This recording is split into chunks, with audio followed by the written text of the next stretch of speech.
often have you felt restricted to spiritual practices that often seem outdated and of little relevance in today's world? Are you discouraged to express your own creative talents and develop spiritual practices that are uniquely you? The Liturgical Rebels podcast is for people like you who want to reimagine and reconstruct their faith and spiritual practices.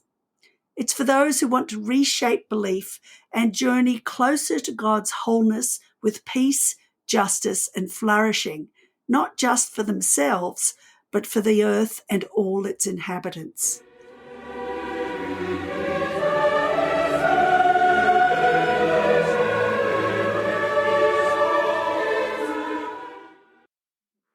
Today, I will be in conversation with award-winning ethical jeweler and social entrepreneur Greg Valerio, MBE, who has been called a real maverick, a nonconformist, a rebel visionary, and a disruptor of the peace due to his unfaltering commitment to human rights, ecological justice, and fair trade practices in marginalized communities.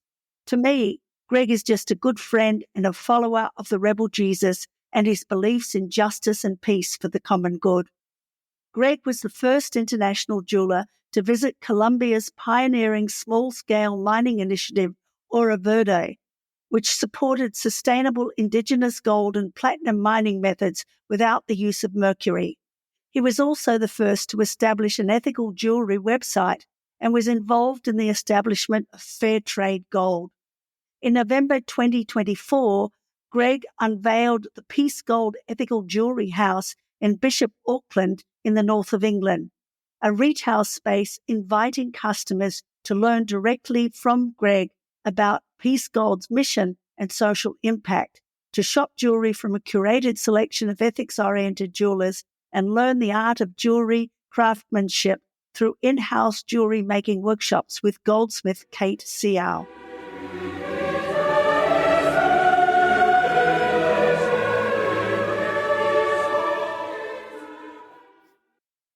Greg, what a delight it is to welcome you to the Liturgical Rebels podcast. When I think of Liturgical Rebels, I think that you are at the top of my list. You are probably one of the most, should I say, rebellious people that I know, which is part of course, what we want to get into today. So welcome.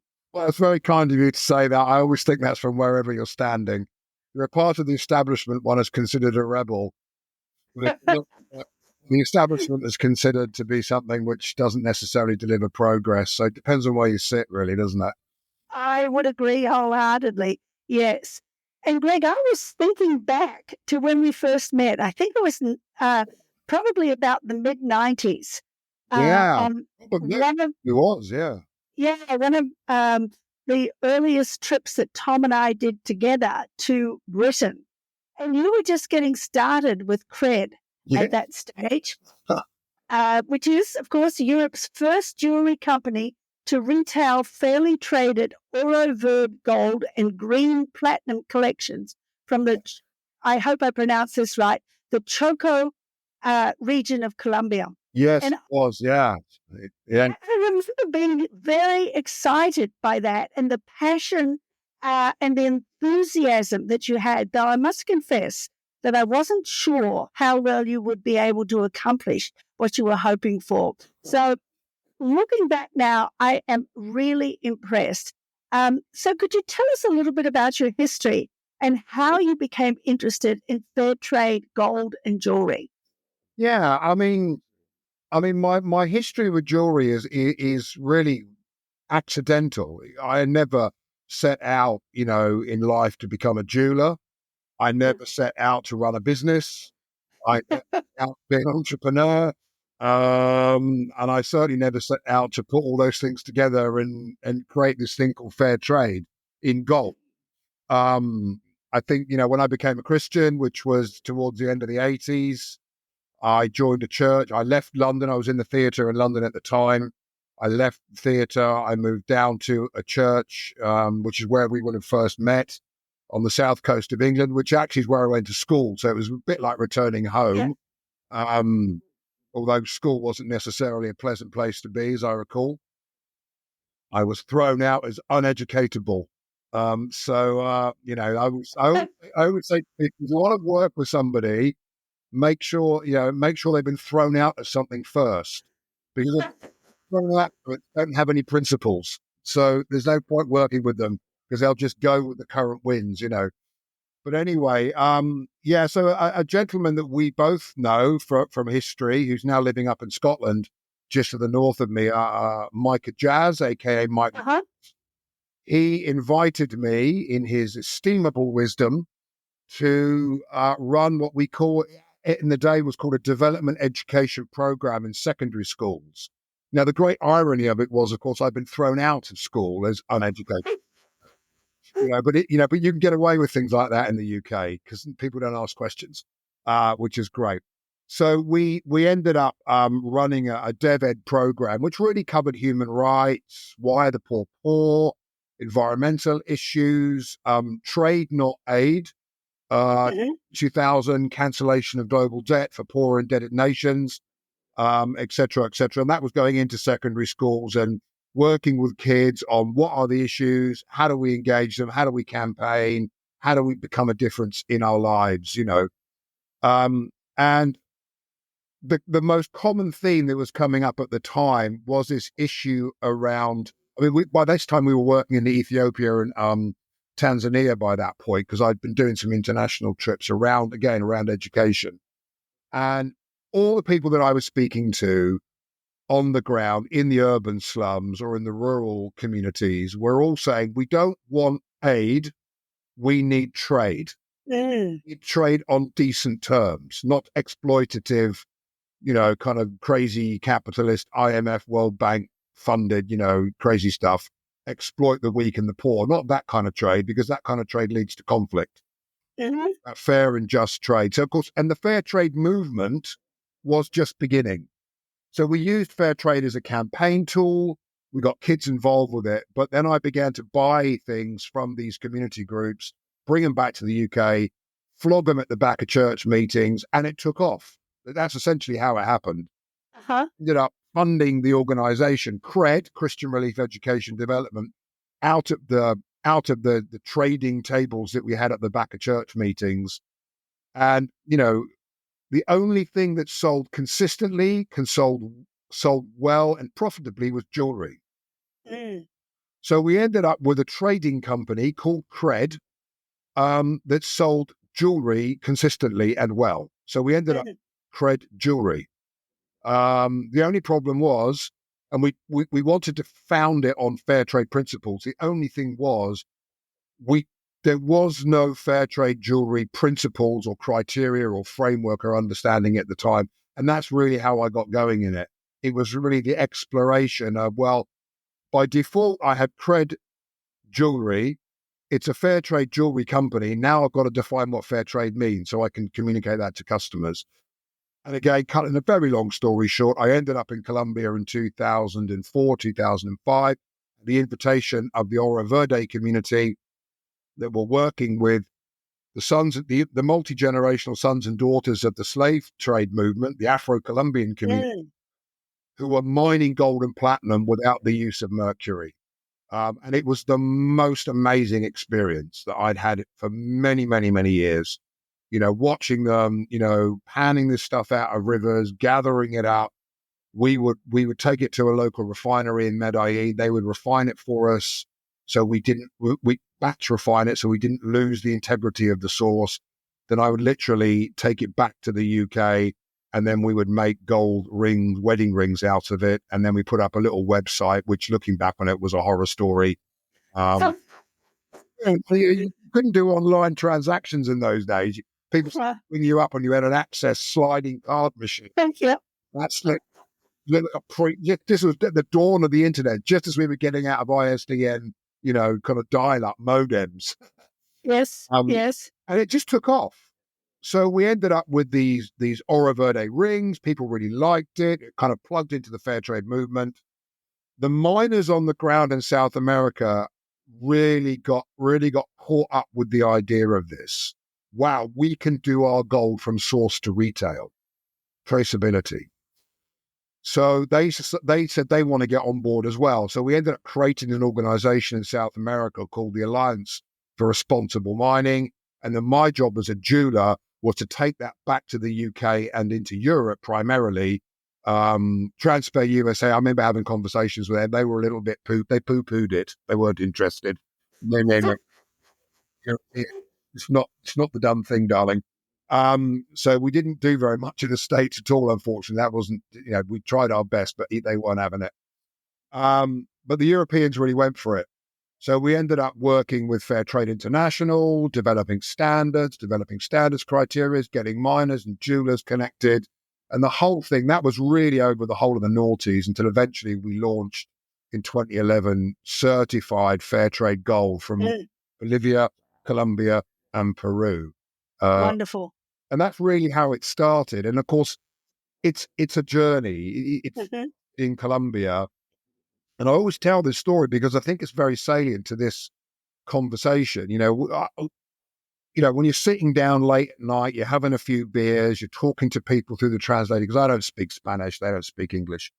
But I remember Aristarco, the community council leader, he was telling the story of the Afro-Colombian community in Colombia, how they'd been taken from Africa as slaves of the conquistadors to work the gold mines, how over many, many generations they'd lost their culture, they'd lost their language, they had lost their original identity, they didn't know which part of Africa they came from, but they carried on mining gold.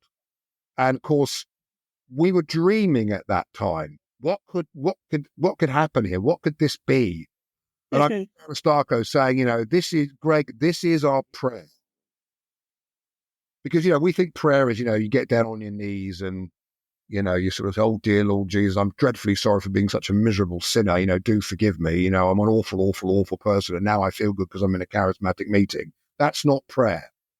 Prayer is the authentic engagement with one's story in terms of land and voice and God. And in those moments, things change. And yes. God, through Aristarco and his community, so it was a community voice, very powerful. The community voice was, this is our prayer. Do you believe that what we have done here embryonically in Genesis, in the beginning, will travel all the way back to the continent of our ancestors and bless the people on that continent? And that is the story. Yep. All the politics, all the standards, all the difficulties, all the challenges, all the obstacles that we've had to overcome in the years, the underriding power that sits underneath it is that prayer. And of course, that is what happened. We did Fair Trade Gold in Africa, in Uganda, and obviously now I'm working on Peace Gold in Congo. But I tell the story to all the mining communities that I work with. Understand this is who we link with in God. And they'll get it. There's no secularism in people's mindsets outside of, the Enlightenment world that we live in the West. They just don't think like that. They totally get it. It's like, wow, that's amazing. Wow, it's incredible. Can we connect with these people? Absolutely, we're on board. Whoop, whoop, whoop. So, we connect with something which is much bigger. It is the long, slow arc of justice, as many people have said in the past. So, yeah, that's kind of what it is, really. Well, it's amazing to me. And I understand that it hasn't always been an easy ride in many ways. And sometimes you've even put your life at risk as a result of some of what you've been doing. Tell us about that and some of the dangers and some of the challenges that you've faced in your many journeys to these places over the years. Well, I mean, when you give thought and consideration, to minerals, we're talking on a computer. I've got my phone here. You've got a phone. For example, we're all in the conflict minerals business. We all have them in our computers. We have them in our tech. And most wars begin, they're fights over land and resources. So, when I first went to Colombia, I was told that there were, rebel groups in the area. I never saw them. I genuinely didn't. I never felt scared for my life. Again, I work in the Congo now. I've never been put in a compromising situation because I don't need to be in a compromising situation. And of course, people on the ground don't let me. I did find myself in a tricky situation in Kenya one year. This is about 2012, 2013. We were trying to replicate some of the work that we'd done in South America in Migori County. And we would just set up our first gold export from the small scale mining communities there. And of course, the people that funded them were the illicit traders. And all of a sudden, I got a call from one of the cooperative lead chair guy and said, look, we need to meet at the hotel. And he came and he said, look, we've had visits from the heavies of the Indian traders who basically said, if you go ahead with this, we'll burn your houses down and chop your arms off. Wow. And, they sat me down. They said, look, we can't do it for those reasons, which is fair enough. But also we can't guarantee your safety. So you need to get out. Now, the problem was they were watching the roads back up to Nairobi, and there's just two main roads where I was, north and south, one through the Mara and the other one north of the Mara. They were both being watched, so I had to cross the border down into Tanzania. So we literally, within 20 minutes, I'd packed up my small little guest house room, called the driver, shoved it all in the back of the car, and we were 20 minutes from the border anyway, and just crossed the border, to bring your paper, go into Tanzania. That's the only time that I've ever been threatened, apart from by a New York police officer in Brooklyn. Where is safe? And you tell me, I don't know. I mean, it's a crazy world we live in. What is? It certainly is. Well, I agree wholeheartedly. I've sometimes felt much safer in places that there are safety alerts out about than I have felt in places that are supposedly, in inverted commas, safe in the Western world. So I know exactly what you mean. But this is so fascinating to me, and you really have made a significant contribution to establishing fair trade gold. You explain that this is about creating a paradigm shift, which I love that in the jewelry industry. And I can understand that because, as you were just saying, there is not this kind of understanding in people's minds that this is in many ways a dirty industry. And that often it's financing wars. It's often, kind of financing the very things that we say that we don't want to see happen. And it doesn't surprise me that as a result of that, you were, and I'm going to kind of toot your horn a little bit here, that you were hailed as the global campaigner of the year in the Observer Ethical Awards. I'm not quite sure what year it is. And then you were granted... That was... What was 2011? Yeah. Yeah, I remember. And then you were granted an MBE by the Queen at that stage. Yeah. And, I know you're not the kind of person who lets these kinds of things go to your head, but tell us a little bit more about these accomplishments and what you continue to hope to achieve for the gold industry in the future. Well, I mean, to get awards is exciting. I mean, it's nice. It's it's a nice day out. You get to quaff some cheap champagne and eat some easy champagne and, meet beautiful people. I mean, it is what it is. I mean, I think the significance of it, obviously, is the recognition of the work.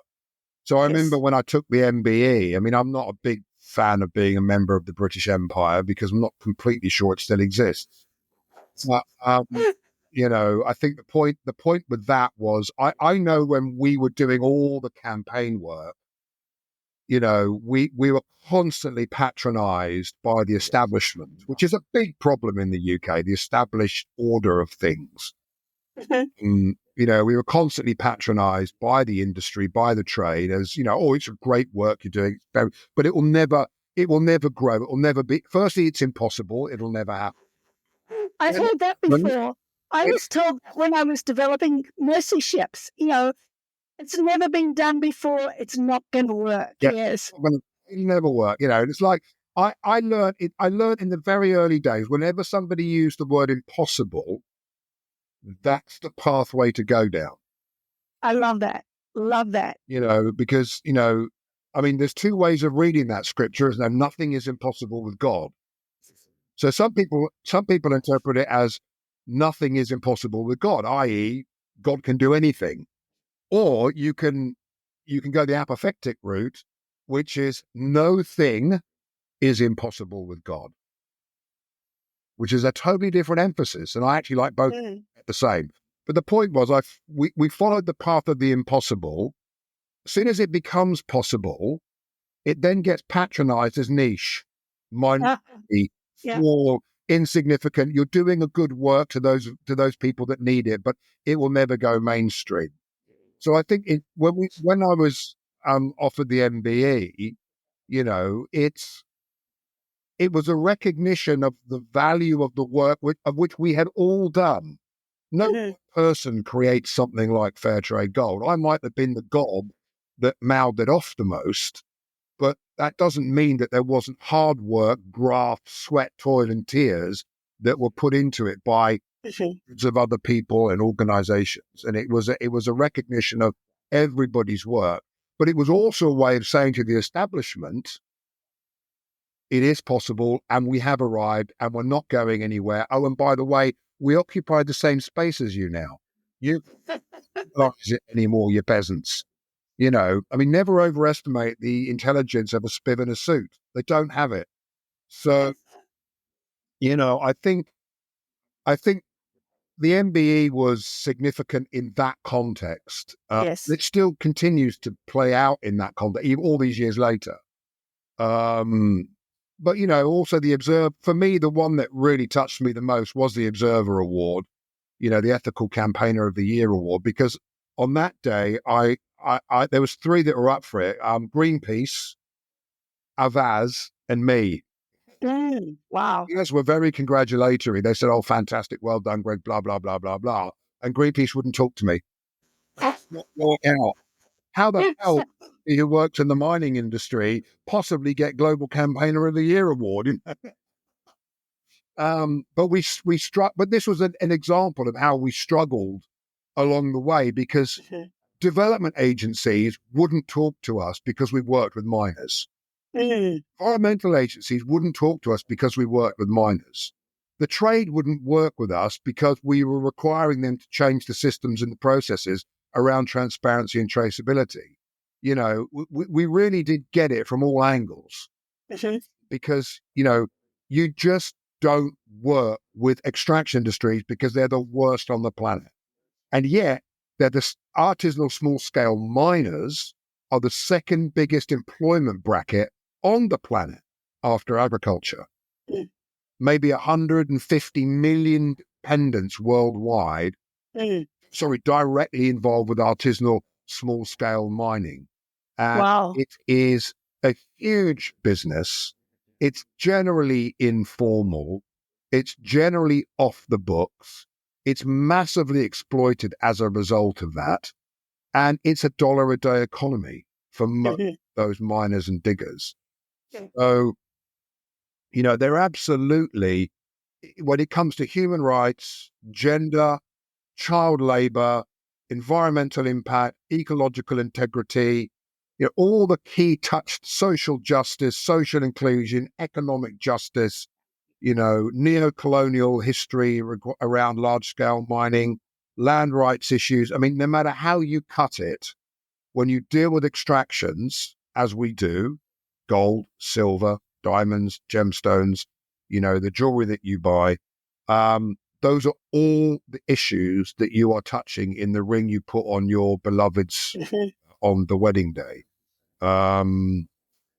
So it's not an insignificant space. It's a very underreported space, unless, of course, it's fermenting problems like it is in the Congo at the moment, with the Rwandan-backed M23 doing all their nefarious activities in the east around Goma and Bukavu.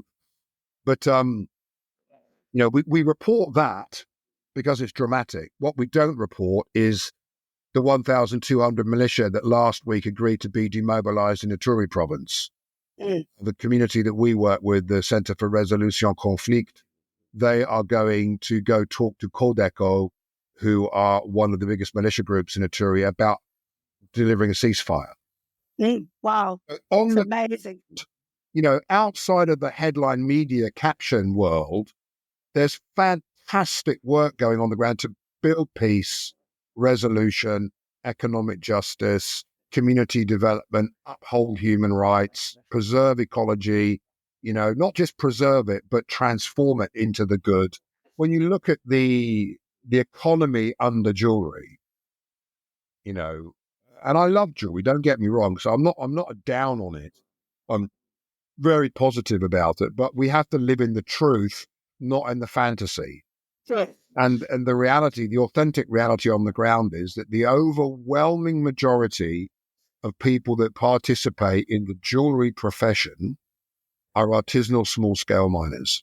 Mm-hmm. Feed it, they dig for it, they sweat, they toil, they anoint the soil with their blood, sweat and tears so we can reap the benefits of a beautiful piece of jewelry. And I think it's important to honor those people. It's important to acknowledge them.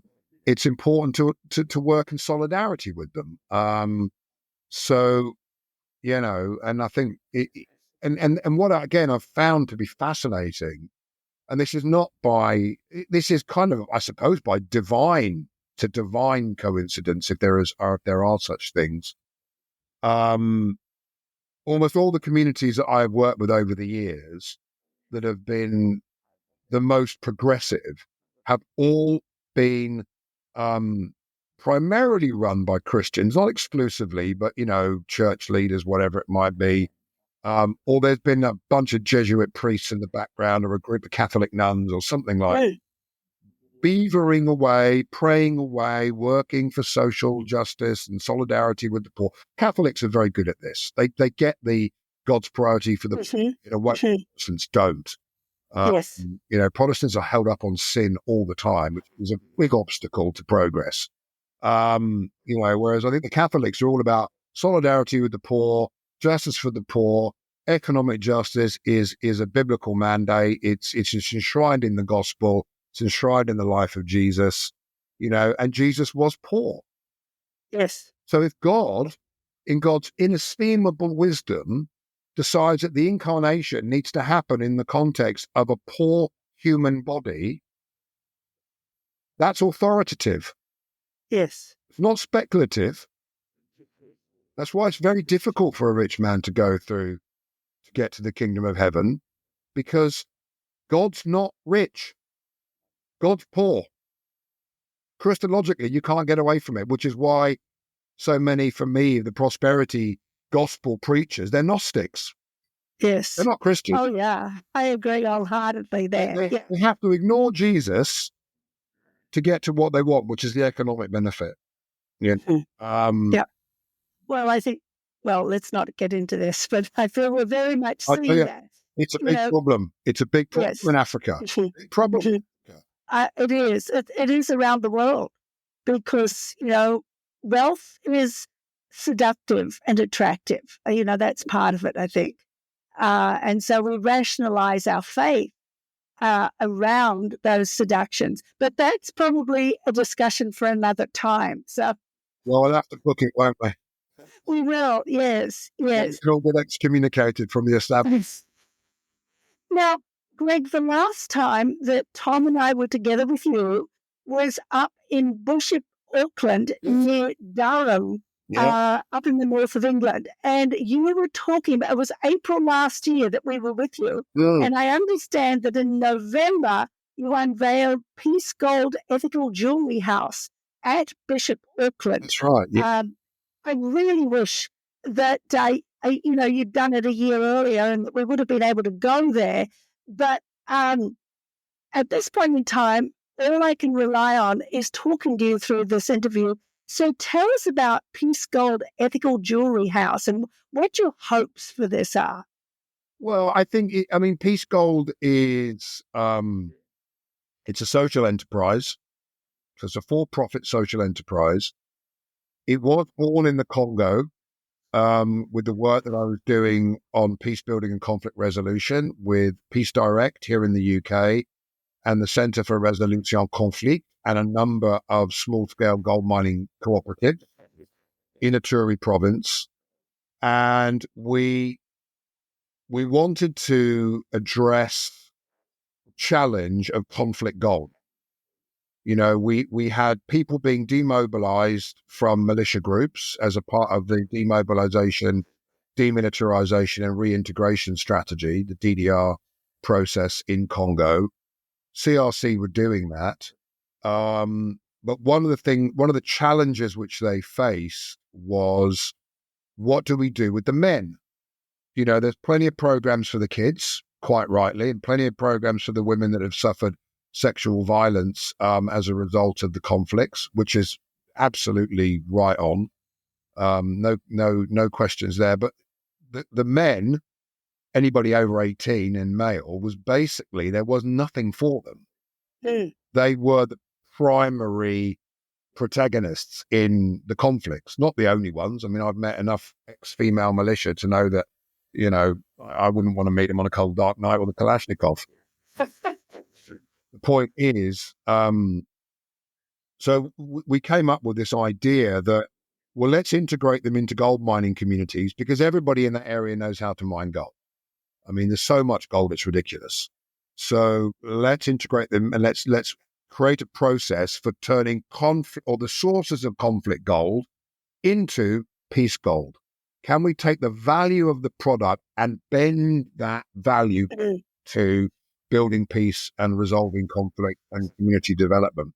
And so over a 10-year period, we worked, we talked, we met, we changed practices, we put all kinds of things in place, building very much on the history that I had and others had with fair trade and the work in South America and East Africa, to develop Peace Gold, which basically is three things. It's formalization, so it's legalizing cooperatives, which includes the peace building and the conflict resolution work.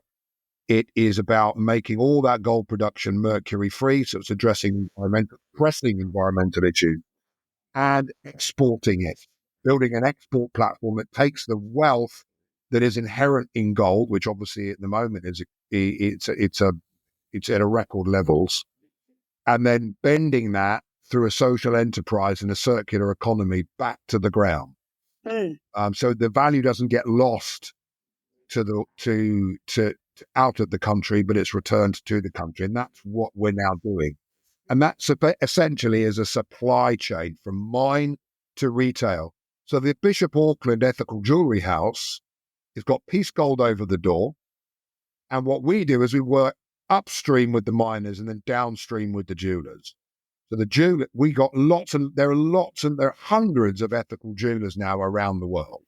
I mean, when I started, there was one, and then became 5, and then 5 became 10. Now we've got hundreds across Europe and North America. Big movements in the States, Ethical Metalsmiths, Chicago Responsible Jewelry Conference. There's hundreds of them in the States, and they're all using either fair trade or fair mine gold, but they all recognize that we can't stop there. We've got to go further. So this is our way of integrating the jewelers who are intentionally ethical into the retail space. So we have a number of jewelers in store that are using fair trade or fair mined gold. We have a goldsmith in the shop. So we're bringing the craft of goldsmithing back to the public. So you can sit and watch Kate working on the bench. You can bring your jewelry in and have it remodeled into something. You can bring the jewelry that we've had lots of people come to us who want to do memorial jewelry. My wife unfortunately has died. I have all this jewelry. Can you make it into something that I can wear in memorial? Commemoration stuff. And then we started teaching classes, beginners classes, and we're just finishing off our concept note on the social impact side of jewelry, using the art of jewelry making at a startup, intermediary, and going up to an advanced level, which hopefully will then, well, won't hopefully, it will, because we'll make it happen. It will morph into the 4-year master goldsmith's apprenticeship scheme for young people, hopefully, that are either at risk of exclusion or aren't particularly academic or have failed at education, but are creative and need a career. So let's return the artisan craft of jewelry making. Let's take that skill away from the A-list brands that con everybody into thinking they're really clever when they're not. Mhm. It's all made in Thailand and China. And let's turn the skill and the craft of goldsmiths and silversmithing back to the people. Let's get ordinary people involved with it. Let's really open the thing up so that everybody can see what is happening in the area. And Mhm. Bishop Auckland, as you would have known when you were here, was the centre of coal mining in Britain, which obviously Yes. crashed by Margaret Thatcher in the 80s. And the communities are still struggling. Even now, 30 years on, they're still struggling with the history and the legacy of that intentional policy of hers to destroy that community and to destroy that industry. So, we're trying to find a way of bringing the social impact at the Congolese level, but also with the same ethic applied, but just contextually different, apply that into what essentially is a deprived area in the northeast of England. Wonderful. They're just so wonderful. One of the stories that I remember you sharing with us several years ago was how you talked Chichester Cathedral into becoming a part of the fair trade gold movement. And it was interesting because when I went to their website this last week, they seemed to be very proud of the fact that under the leadership of Cred, your name unfortunately was not mentioned. They were the first organization to use fair trade gold on a public building when in 2011, the golden cockerel on top of the 90-meter spire was coated in fair trade gold. Oh, leaf. yeah. That was I love that story. I think it's quite an achievement. I just wish that more cathedrals had done the same thing. But tell us about this kind of groundbreaking, faith-based endeavor and the impact that you feel it's had. Well, we approached the Dean. I mean, we just launched Fair Trade Gold, so it was now, a certified commodity in the marketplace.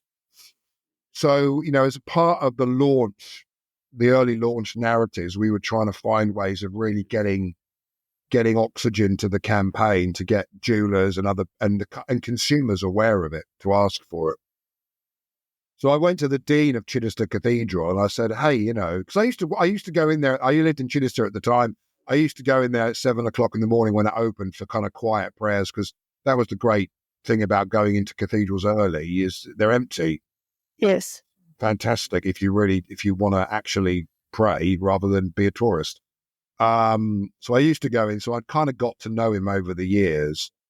So I said to him, look, can we find a way of doing a promotion around fair trade in the cathedral generally, using gold as our product?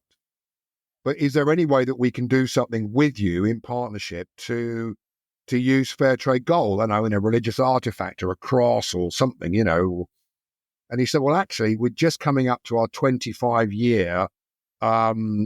We got to do the refurbishments on the weather vane, which means every 25 years up goes the scaffolding. They take the weather vane down, they fix it up, because it's also the top of the lightning rod by lightning a lot, so it needs TLC on the 20. I bet. When God's unhappy, he strikes a cathedral with lightning. Sure, that's what pre-millennials think, anyway. But anyway, so, and he said, yeah, let's do that, which was great. So he was straight in on it. He wasn't mucking about. There was no needing to argue with him. He was like, let's do this. We could cover it in gold leaf. And I thought, fantastic. Right. Now, where the hell can I get some fair trade gold leaf made? And there's nowhere in England did it anymore. Nobody. Oh, wow. Yeah. Mm-hmm. I wasn't prepared to go to the China, because all that had gone to China by way of choice. I found one company in Florence, Italy, that was prepared to take 10 grams of gold, so you're talking teeny tiny amount, and basically leaf it into fine microns of leaf. And we ended up with about 90 books of gold leaf out of those grams, which came back, and then we gave it to the craftsman, who basically just leafed the whole weather vane, and up it went. And it sits there in glorious splendor, gleaming in the sunshine. And yes, I've seen it. yeah, it's still up there, and it's a great lightning conductor. So Oh, I think that's such a lovely story. And I think to myself, yeah, now where else could we use gold leaf if we put that same kind of intentionality to it? Because there are so many buildings around this world that have gold leaf, and it needs to be replaced periodically. And you think, wow, if with a few more advocates like you, just imagine what a difference we could make. Yeah, but it's a combination of advocacy, but it's also a combination of problem solving. Mm-hmm. When you do something new, or you do something for the first time, because it's never been done before, there's no precedent. So you have to establish the precedent. And that's really the art of a social entrepreneur, I believe, is that they're establishing new pathways of doing things. And then if we're successful, what we do is we create a pathway which other people can then walk down. So illustratively, when we launched the first kilo bar in 2011 of fair trade gold from Bolivia, everybody said, fantastic, but it's only 1 kilo in the 4,500 kilos of new gold that comes to market every year. But I remember saying in my speech to the press at the time, look, give us 10 years and that'll be a ton of gold. Because we have to establish the pathways. We have to get the trade on board, the manufacturers on board, the fabricators on the religious establishments, the churches on board. We have to get civil society on board.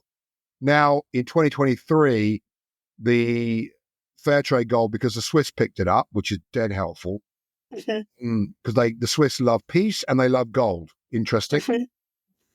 How much more? And I've never worked that out. But the point is, they love promoting peace because they're a neutral country, but they also love their gold.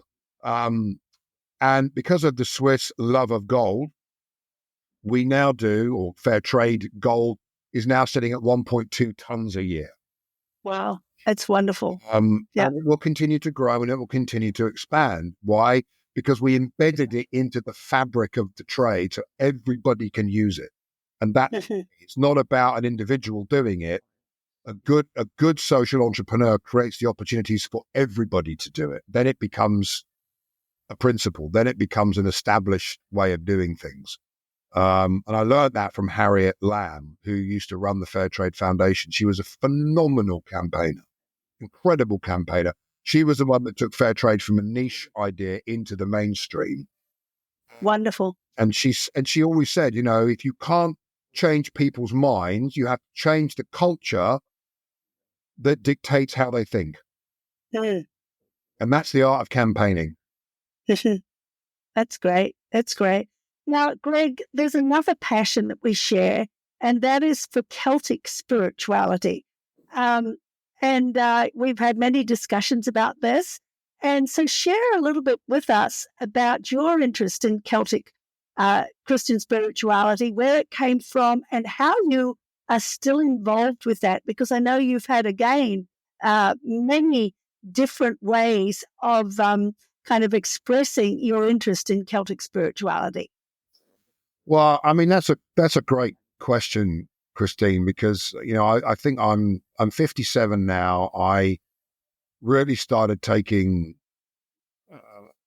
Christian faith seriously, when I must have been 20 or 21 when I had my encounter with Jesus.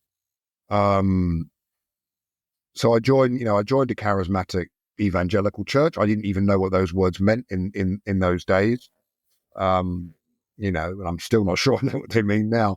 But the point is, that's the only, and I think, my faith journey has been one of starting. I think the charismatic movement is a good place to start, a bad place to finish. Yes. You know, I remember on my first trips to Africa, for example, going to Tanzania in 93, Ethiopia in 94, I had a visceral encounter with Christ in the poor. Mm. So I'd had the charismatic experience, which was great. It's effervescent. It's very emotional. It's very bubbly. And then you walk into the brick wall of human suffering, Yes. extreme poverty. Yes. And I won't go. Which I hit in the refugee camps on the Thai-Cambodian border in the 80s. Yes. Malnutrition, child labor, exploitation. I mean, on and on and on and on and on it goes. And you suddenly, it's a profound disturbance to you. Mm-hmm. And at the time, I recall coming back from that trip in 94 to Ethiopia, particularly, which is still a country that I'm deeply connected with. And I went off message. It was no longer charismatic jamboree time. Revival's on the way, because of course revival's been on the way for so long. I'll be dead before it arrives, because it never does arrive, because it's a profoundly weird theological construct that drives people to get into that language. I didn't know what to do with that, which is kind of where cred emerged. But the other element to it was, where do I belong? Mm-hmm. Now I'm English, although I was born in Canada, which is, not my fault. I do feel deeply connected to the British Isles.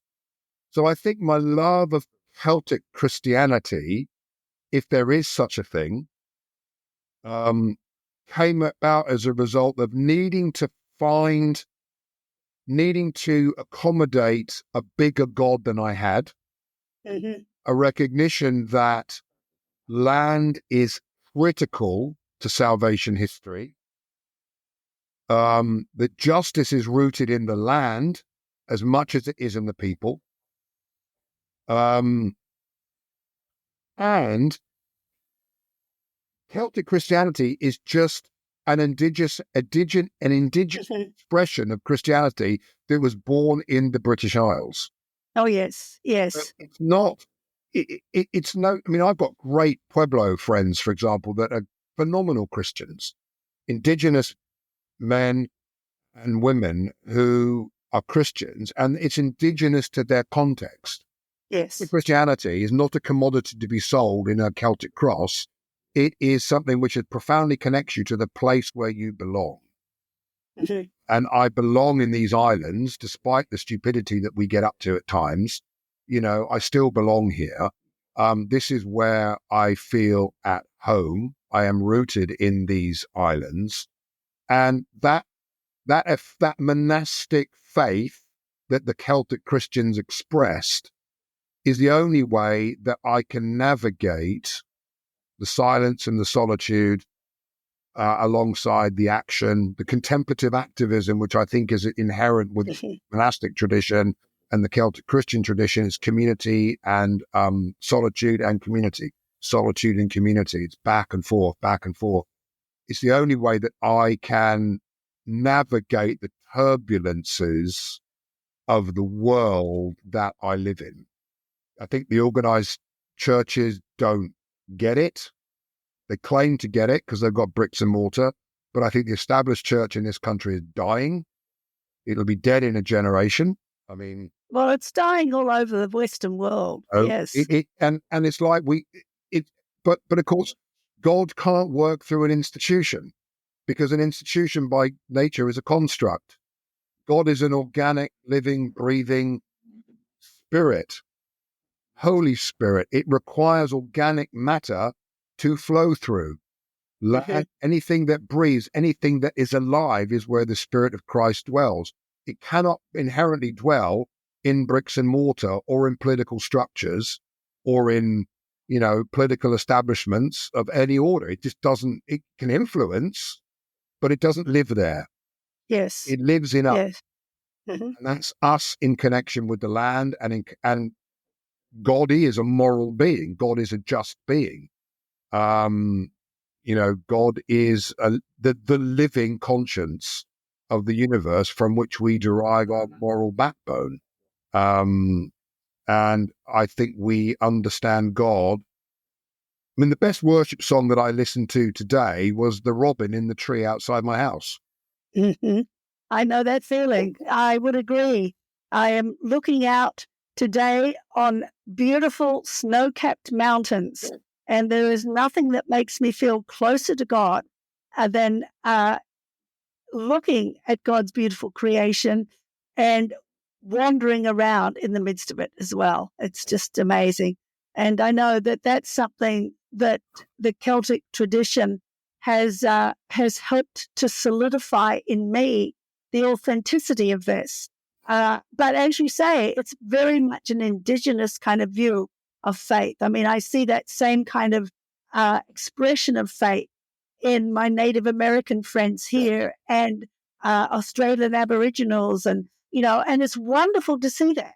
And I think that we all need to embrace a more indigenous approach to faith, and and I think part of the reason that many of us are attracted to the Celtic is because we haven't really had that kind of exposure to these other indigenous kind of streams of faith, I think, or the indigenous streams of faith in the communities in which we live. So it's an interesting kind of tension there, I see. Yeah, So. we all struggle to find that balance internally, and that balance externally. And I wouldn't claim to be, I wouldn't have claimed to have found it. We go through periods of great silence. We go through periods of great noise and turbulence. But I think, at the end of the day, understanding the land that you walk on is where you belong helps to root you down. And when I travel to other places, I'm not, I don't seek to convert in that kind of evangelical sense of the word, because that's, as my Native American friend once said to me, when somebody questioned whether he was a Christian, he turned around and said, well, yeah, I have a big problem. I'm not sure that guy's a Christian anyway. It's how you, it's how you sit, isn't it? It's the perspective from which you come. I mean, humility is a great equalizer. It really is. But we're always looking for, where's the authentic voice in the land coming from? And I find it ironic that I do a lot of work with artisanal mining communities, but I've stood at the bottom of enough artisanal mining pits talking about God with, dollar a day diggers. I know that's where the authentic voice, that's where the people are. That's where the authentic voice is. That is where we, as men and women of faith, we need to travel to the margins to find Christ. Christ is at the center of the power base. Christ is at the margins, identifying and living in solidarity with the poor and the marginalized, the vulnerable, the weak, and those that the establishment don't want to deal with. Amen. Amen. And I think that's a good note to end on, Greg. I think we could kind of go on talking for ages, but I think that's a good note to end on. But I do want to ask, what is the best way for people to get in touch with you? Sure. Yeah. Okay. So we've got a couple of websites. If you want to find out about the work of Peace Gold, it's peacegold.org, and that will give people the history of what we've done in Congo. If you want to buy the jewelry and get to know the commercial side, the jewelry side, it's peace-gold.com. Okay, so it's peacegold.org or peace-gold.com. And these will be in the show notes, so people can follow right. from there too. But it's good to hear you say that. Yeah. So if you search Peace Gold on Instagram, Peace Gold on Facebook, and for those that are on LinkedIn, we're also on LinkedIn. I think we've ditched Twitter X because it's just a toxic platform. So I want to go there. It's a nonsense. So we've done that. And connect with us, follow us on Facebook, like what we're doing. I think the more the more oxygen we can get to this, the better at this stage. We're right at the early stages of the social enterprise. It's a very exciting time.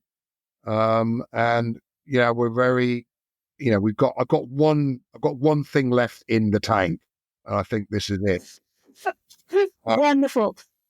Well, we're certainly going to wish you every success, and I do hope that I will have a chance in the future to get back to Bishop Auckland and to visit your shop. The land of Prince Bishops will welcome you with open arms. Okay, thanks, Hey, Greg. thank you. You're an absolute star. All right. Thank you. All right. Blessings. Bye. Bye.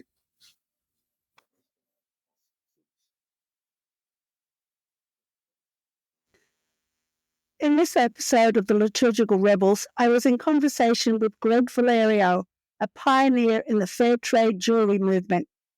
Greg shared his unexpected journey into the world of fair trade gold, discussing the challenges and dangers he faced while advocating for ethical practices in the jewelry industry.